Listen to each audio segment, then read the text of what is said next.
Good evening from London. My name is Vikas Pota, and I take this opportunity during the COVID pandemic to bring as many of my friends together because I know that they have really interesting insights and perspectives on subjects I'm interested in. So, given that my career has been built around education, I've met with kindred spirits and journeymen across the world who I think do fascinating work. One such individual is Mosharraf Zaidi. Mosharraf is, amongst many things, Mosharraf is from Pakistan. He currently set up a do tank, as he calls it, which is a mix between a Brookings institution and a research insights business called Tabadlab. And Musharraf, prior to that, worked for a massive education campaign in Pakistan, running it and building it. Musharraf, welcome to this T4 live stream. What I wanted to do was to get straight into the subject matter, which is, can you tell us, just to set the context, about COVID and education in Pakistan? So focus on what the situation has been, and then we can talk about school reopenings in a second. But tell us, what's happened in the last few months. Thanks, Vikas. Thanks for having me. And I think this is such an important conversation globally, and I love the fact that somebody like you is out there helping broker and moderate that conversation. It's incredibly important. I hope you'll talk to lots more folks from around the world so we can all continue learning from you. Here in Pakistan, Pakistan was one of the first countries. It was actually one of the 6 countries in March to totally shut down schools, and I think it was probably a decision that at that time was a little bit controversial. It was also a decision that at least the prime minister here wasn't excited about taking. I don't think anybody's been excited about it, but the prime minister has been very, very focused and clear about balancing out the conversation between the elites and the non-elites. And in his view, Prime Minister Imran Khan, the former cricketer, many of your viewers will know him from his previous life, but his view was that we can't let the elite who can afford to stay home and who are going to argue for strong and hardcore lockdowns, we can't let them dominate the conversation. And so he felt like he was the bulwark against that. So shutting down schools was kind of against the grain in terms of how he was thinking about it. Anyway, Pakistan shut down all the schools. We have, a pretty substantial young population. It's a country of about 210, 220 million. There's about 60 million, 65 million kids. 45 million of them are enrolled in school. There's 1.5 million to 2 million teachers, depending on how you count, with about half in the public sector, half in the private sector. And there's about just under 300,000 schools and madrasas and high schools and colleges and what have you. So it's a very, very large education sector by any stretch of the imagination. And when you shut that down, you're not just shutting down individuals or groups, you're also shutting down substantial portions of the economy. The one unique thing about the Pakistani education sector, Vikas, as you know, is the low-cost private school portion of how many kids and how people are serviced. And again, there aren't hard and fast numbers for this because of the paucity of verifiable and credible data, but I would say at least 30 to 40% of total enrollment is in low-cost private schools. So if there's 45 million kids enrolled in all kinds of schools, that's a substantial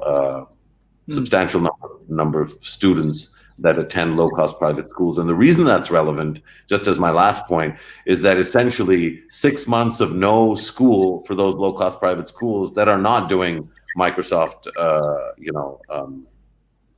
I was going to say Office, but it's Teams. They're not using Teams, they're not using WebEx, they're not using Zoom or StreamYard or any of those tools, partly because of connectivity, device cost, accessibility cost. Low-cost private schools are going out of business. So we have a bankruptcy bonanza. Can I just stop you there before we move it on? Who's in charge of education in Pakistan? Oh, that too is an interesting question. Pakistan is a federal country. That means that we have a capital city and we have a federal government that's in charge core national functions. But issues like health and education have been devolved to provinces or states, so the subnational level. We have 4 large provinces, and then we have 3 smaller territories. So those 7 constituent units of the federation, they make independent decisions about things like education for themselves, but obviously they come together on core, really important issues like, when there's concerns about curricula, then they set up a national curriculum council, and when there's something like COVID-19, then they try and come together for something like that. But it is autonomous to a large degree at the subnational level. And in terms of the general public, I live in London, and I'll be totally frank, we've lost confidence in our government in doing anything, actually. We don't believe a thing that they say. And so does that apply to the relationship between the people of Pakistan and the government of Pakistan at this stage?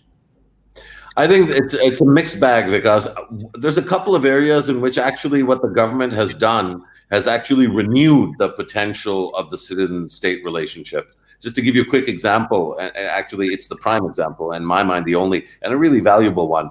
Right after, again, going back to what the Prime Minister was doing, so he was really interested in this whole livelihoods aspect. He was like, yes, we can shut down, but then the poor people who need to work every day, what are they going to do for food? And so that instinct helped drive public policy around social protection instruments, and they set up something called the ESAS Emergency Cash Program. And it was the largest ever, largest both in terms of single time payment, but also in terms of number of households. So they originally targeted 12 million households. Now there's about 36 million households in the country. So 1/3 of all Pakistani, and again, these are the poorest Pakistani families, they were targeted with a one-time cash handout of about 12,000 rupees, which is very little money, especially for somebody sitting in London. But it was large from Pakistani standards, and it helped cover the cost of food, for a couple of months. It was very interesting how quickly that came about. And I think that's helped renew confidence between the citizens and the state at that level. But obviously, COVID-19 has been really destructive for the discourse in other ways. And so just like in so many other countries, people have been really angry at the way communication has gone on. They've been angry at the level of, some people are really angry at the restrictions. Other people are really angry at the lack of restrictions. There is, and I think this is a global challenge now, especially with social media, driving so much of the partisanship.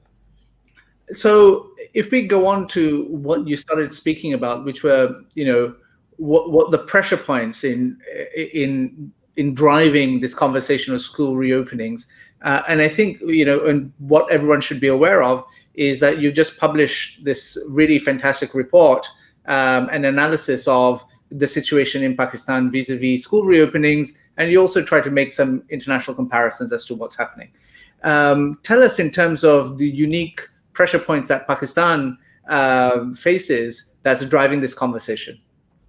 So I think there's some of it is unique, and some of it I think is across the board. But really, there's sort of 3 big issues that are going to, I think, force the government's hand, and we are going to have school reopenings here. If not by September 15th, I think the fear is they might move the date up rather than push it out.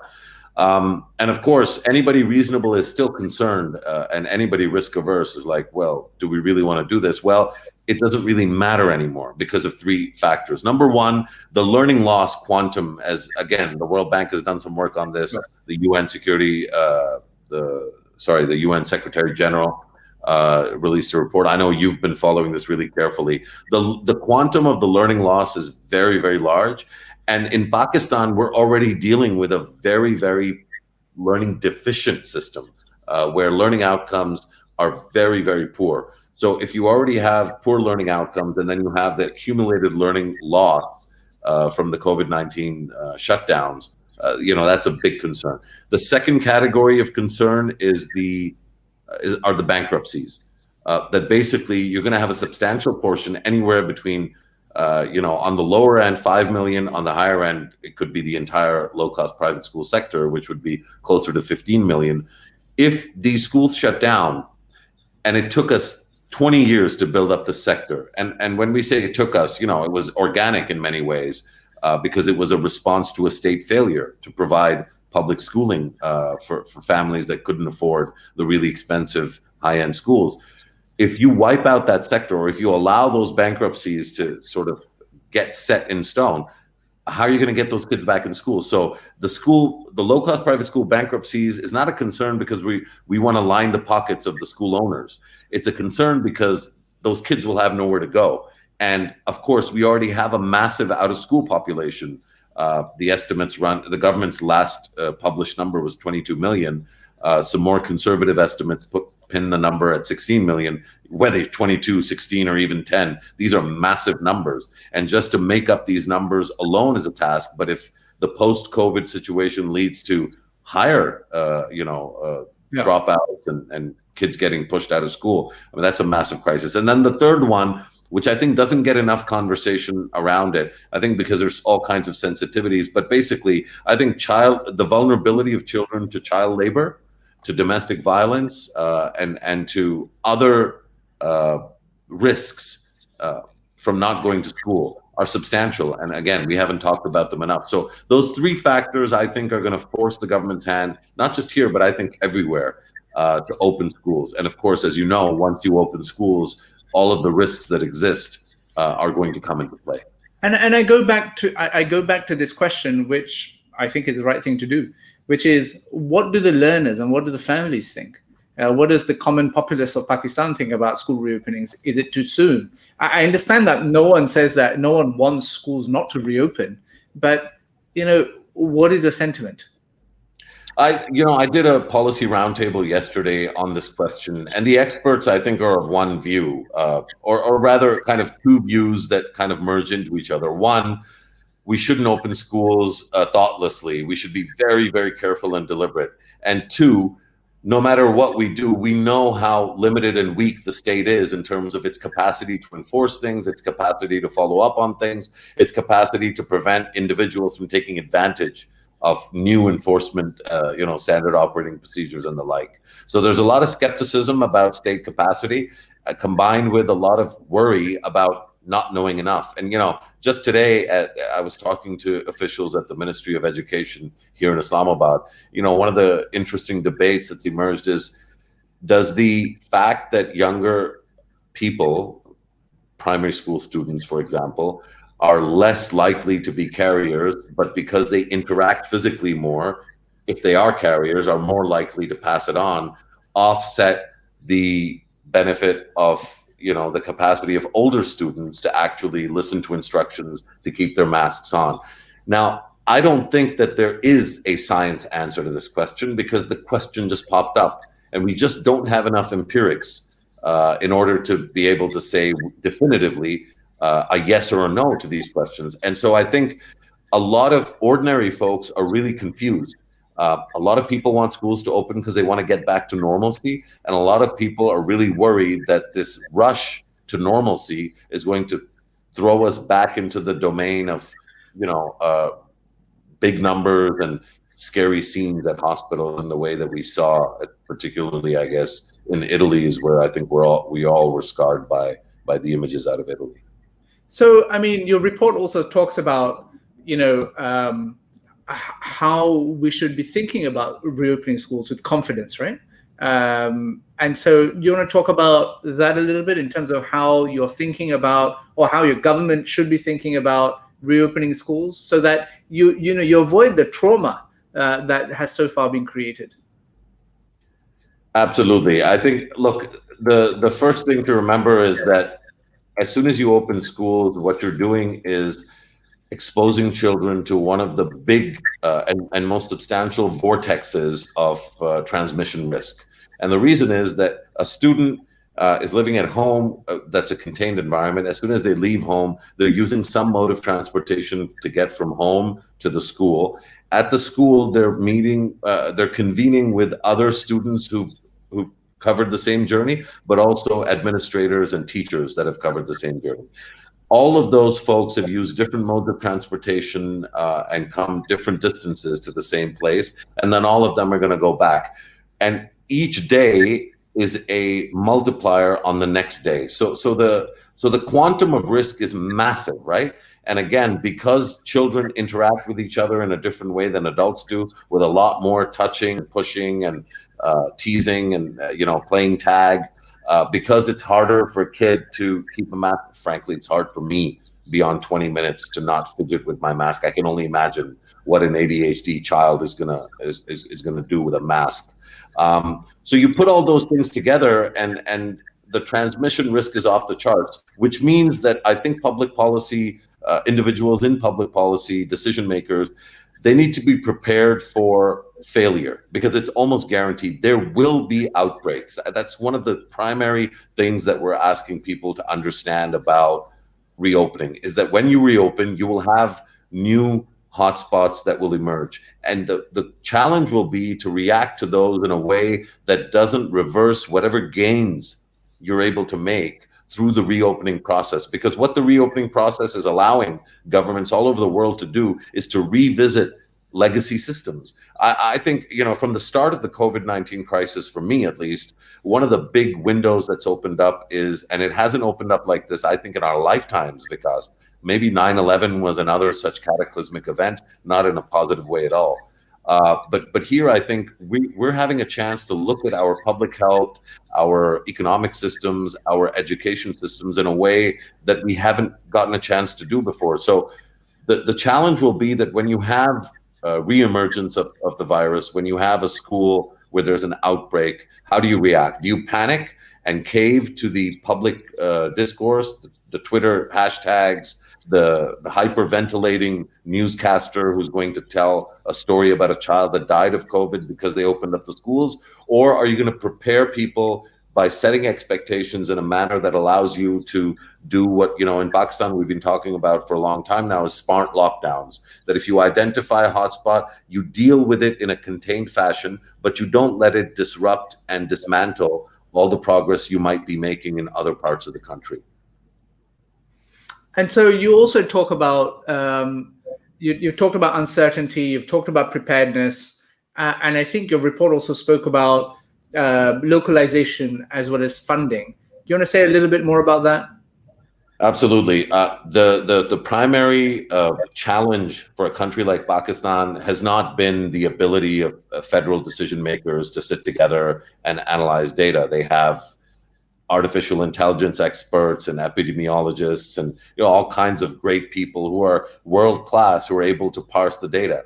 The problem also hasn't been at the subnational level, because those are, as I said, autonomous governments that are able to process data, make decisions, and implement them. The real challenge is that neither provincial nor federal governments, at least for the first few weeks of this crisis, were able to get the right data, because at the local level is where the weakest capacity for governance exists. That may not be the case in many other countries, but I suspect in a lot of developing countries, that disconnect between sort of Harvard grads that are able to do things really quickly and process things really quick at the national level, they just don't exist at the local level. And so you need to be able to connect with local levels through robust data flows, right? You need to know exactly how many victims or how many patients in place X, and what the nature of their disease is and how they got it, and then trace those contacts.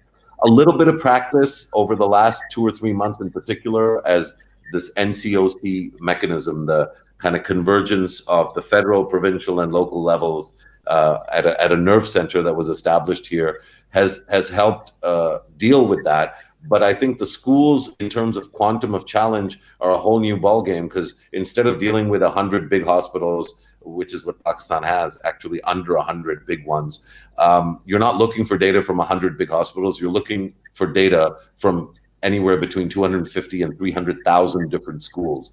How will you suck up data from the local level up to the top? You may not be able to, which means you'll have to empower and enable quick decision-making, on-the-spot decision-making at the local level. And in order for that to work, you're going to have very robust public communication skills and mechanisms at the local level, so that no single crisis or no single failure or letdown or setback at a local level will metastasize into a national crisis. I think that's going to be one of the big challenges. And then, of course, with funding, we did a back of the envelope calculation for how much soap you would need to buy. And it's about 480 million rupees worth of soap that we estimate you'll need every month. Given that, money is extremely... What is that in dollars approximately? My math is, but luckily, because we're sitting in front of a computer, I can do this real quick. But 480 million rupees would be roughly, it would be almost $3 million a month, right? And this is not a country that can sneeze that kind of money. This is a very, very substantial added cost. Now, we can assume some of this cost is defrayed by the fact that there's already some soap in these schools. But if you get every kid to wash their hands even once, A, you have the cost of the soap, but B, you have the time cost. So depending on how many sinks you have and how distant you want the kids to stand and how good the supply of water is, and if you start doing the math on these things, it starts adding up. So somebody says, okay, forget about the water and the soap, let's do sanitizer. Sure, let's do sanitizer.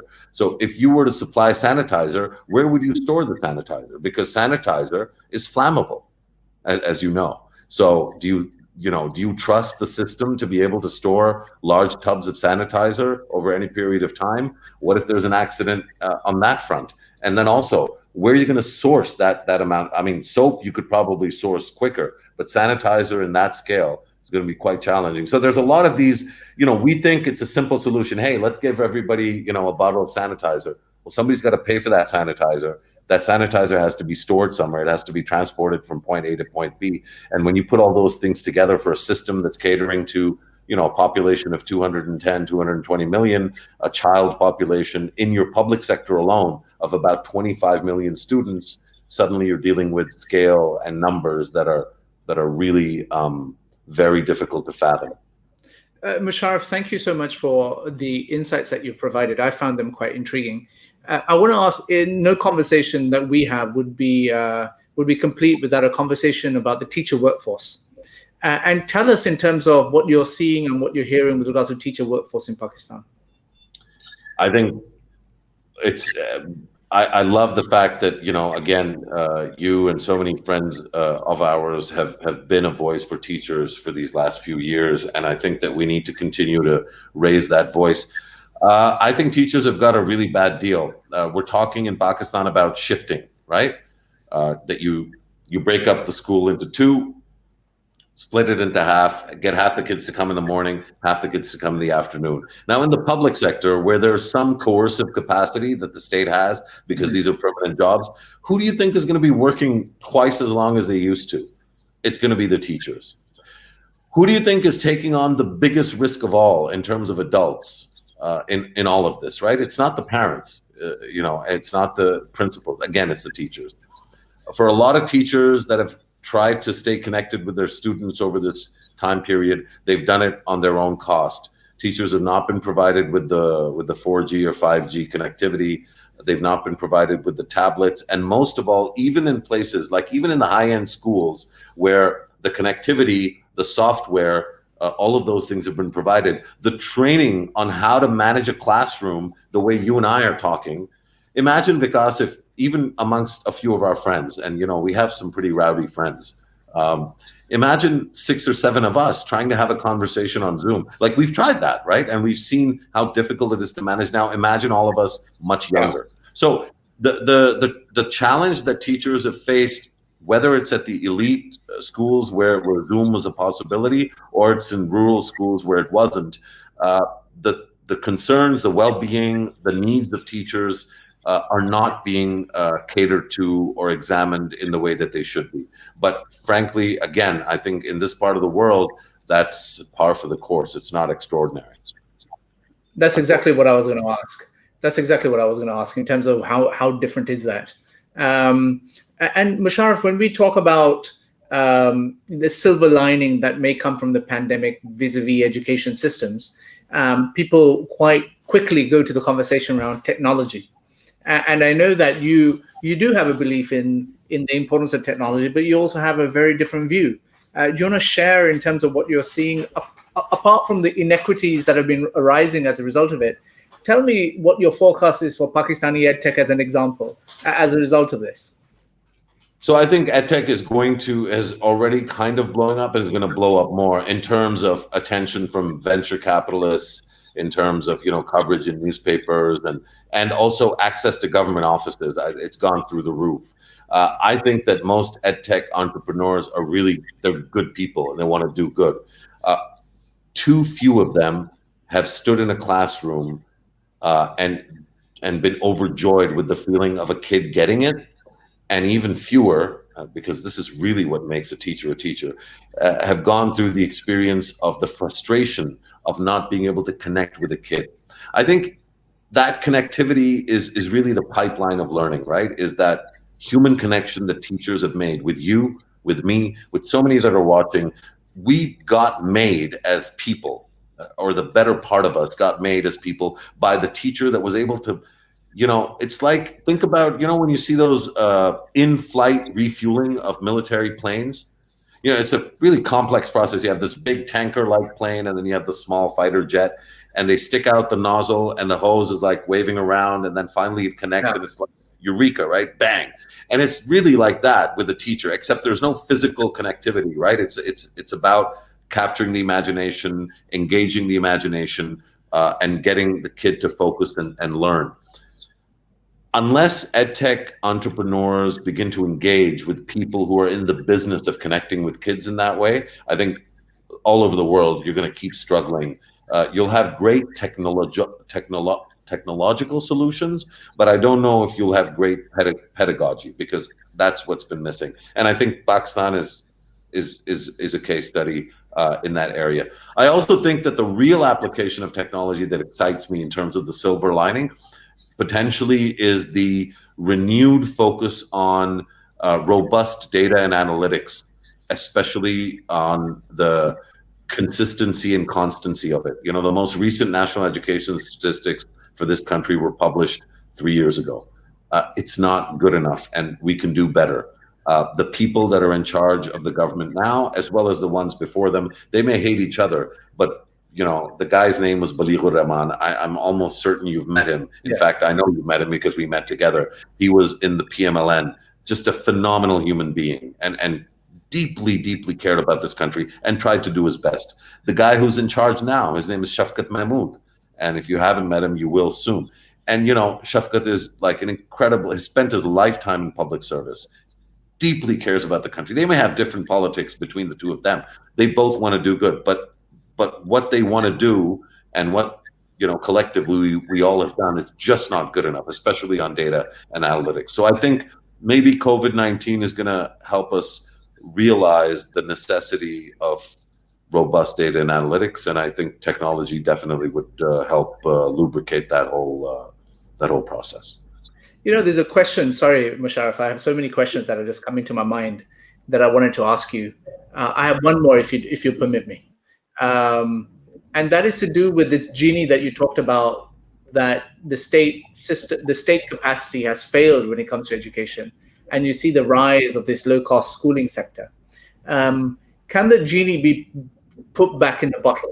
In that, how do we build public education infrastructure and systems that actually put these low-cost schools out of business? I'd love to hear your perspective on that. So Vikas, of course, that I'm a bit of a sort of very old-fashioned statist. I wouldn't say I'm by any stretch of the imagination, I'm of the left. I don't think the left would accept me. There's too many communist even maybe. Well, yeah, I doubt. I mean, I also like money and business class travel. So there's too many luxuries one likes in life to be a genuine communist as well. I think my sort of evolved position on this is simple.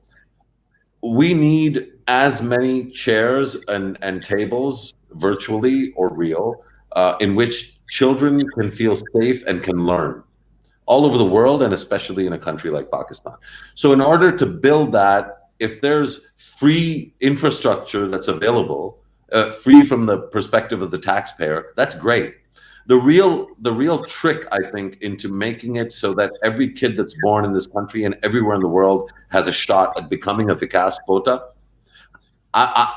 I'm invested in every kid on the planet being able to think at the speed of Vikas Pota, being able to convene people and connect with people in non-cognitive ways in the way that Vikas Pota does. And I'm using you as an example, of course, but we know, we're lucky that we know so many phenomenal human beings, right? And all of them, I think a lot of them, 99% of them, they enjoyed the accident of birth in a family, in a place, in a country, in a neighborhood that enabled them to be that. So I think we want that for every kid on the planet. So if a low-cost private school offers us the baseline for that, we should welcome that. But then we need to build public sector policy interfaces and data regimes that then help equalize across the elite private school, the cheap, low-cost private school, and the government school, so that when the kids go to give an exam, it didn't matter that much which of these schools they went to, because they knew what their teachers knew what they were supposed to learn. They learned it, and in standardized examinations, kids from any kind of school had a shot at doing well. And once they took that shot and they did well, then by the time they get to university or by the time they get to the job market, yeah, they'll speak in different accents and they'll wear their clothes differently, but ultimately their cognitive abilities, their skill sets will lend themselves to having the same opportunities in life that more privileged kids do.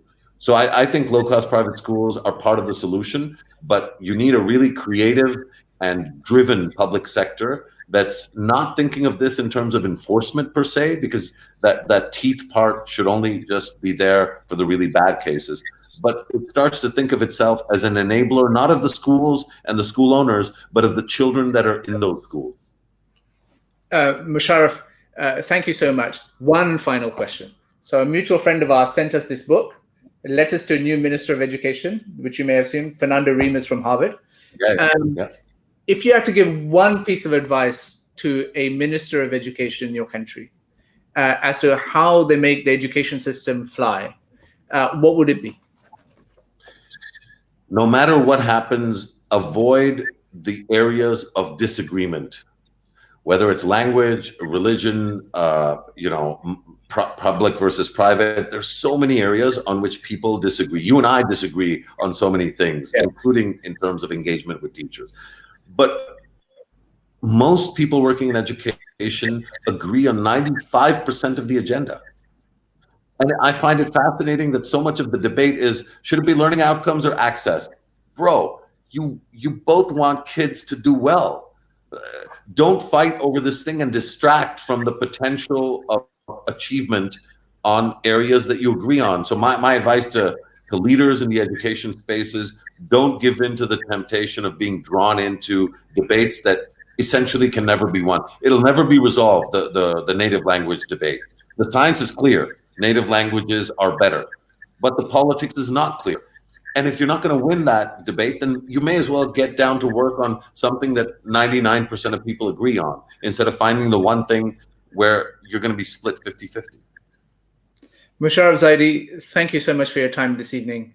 I know it's late for you in Pakistan, and I'm really grateful to you for your time and for all your efforts in making policymakers think straight about school reopenings, and your contribution to that discussion is very much valued. Thank you and good night. Thank you, Vikas, for your leadership and your friendship. Take care of yourself.